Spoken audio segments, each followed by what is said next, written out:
In this video, I'm going to show you how to shuffle the order of items in Glide. To start, open the Glide app where you want to perform this action. Ensure that the items you intend to shuffle are properly set up in your data. Begin by adding a button that will trigger the shuffle action.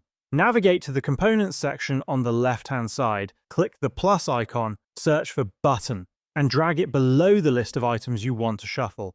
With the button selected, scroll down on the right-hand side to the Action section. If no action is currently set, click Add Action. In the drop-down menu, search for Shuffle, which will allow you to shuffle the order of data associated with a particular table. After selecting this option, you can customize the button by changing its title to something like Shuffle and selecting an icon if desired. At this stage, clicking the button may not immediately shuffle the items. This is because you also need to configure the table component associated with your data. Select the table component, then from the right-hand side menu, click on Options.